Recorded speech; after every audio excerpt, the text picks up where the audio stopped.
سورہ نمبر 76 الانسان۔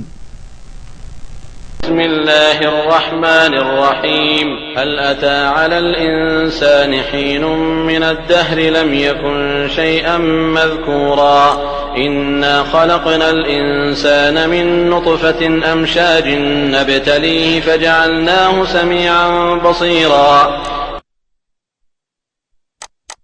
شروع اللہ کے نام سے جو بڑا مہربان نہایت رحم والا ہے۔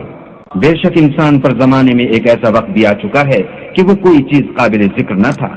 ہم نے انسان کو نطفہ مخلوق سے پیدا کیا تاکہ اسے آزمائیں، تو ہم نے اس کو سنتا دیکھتا بنایا اور اسے رستہ بھی دکھا دیا۔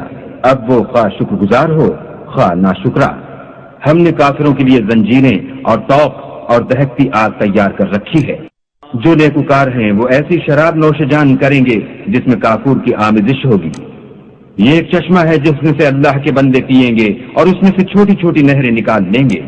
یہ لوگ نظریں پوری کرتے ہیں اور اس دن سے جس کی سختی پھیل رہی ہوگی خوف رکھتے ہیں، اور باوجود کہ ان کو خود طعام کی خواہش اور حاجت ہے فقیروں اور یتیموں اور قیدیوں کو کھلاتے ہیں، اور کہتے ہیں کہ ہم تو خالص اللہ کے لیے کھلاتے ہیں، نہ تم سے عوض کے خواستگار ہیں نہ شکر گزاری کے طلبگار۔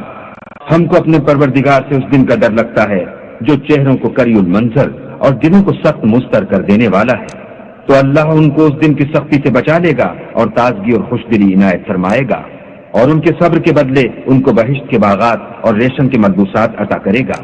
ان میں وہ تختوں پر تکیے لگائے بیٹھے ہوں گے، وہاں نہ دھوپ کی حدت دیکھیں گے نہ سردی کی شدت۔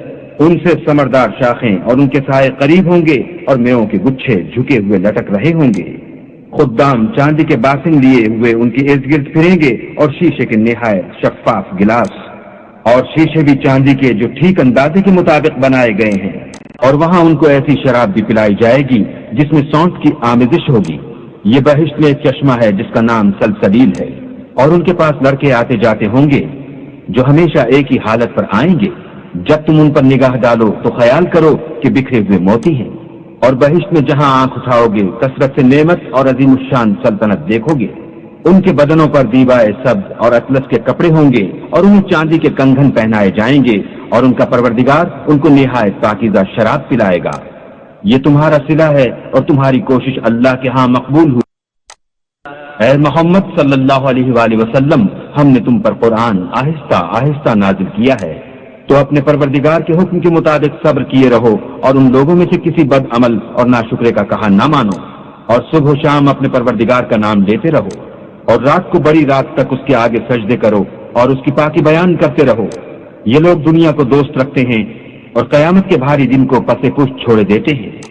ہم نے ان کو پیدا کیا اور ان کے مفاصل کو مضبوط بنایا، اور اگر ہم چاہیں تو ان کے بدلے انہی کی طرح اور لوگ لے آئیں۔ یہ تو نصیحت ہے، جو چاہے اپنے پروردگار کی طرف پہنچنے کا رستہ اختیار کرے، اور تم کچھ بھی نہیں چاہ سکتے مگر جو اللہ کو منظور ہو۔ بے شک اللہ جاننے والا حکمت والا ہے۔ جس کو چاہتا ہے اپنی رحمت میں داخل کر لیتا ہے، اور ظالموں کے لیے اس نے دکھ دینے والا عذاب تیار کر رکھا ہے۔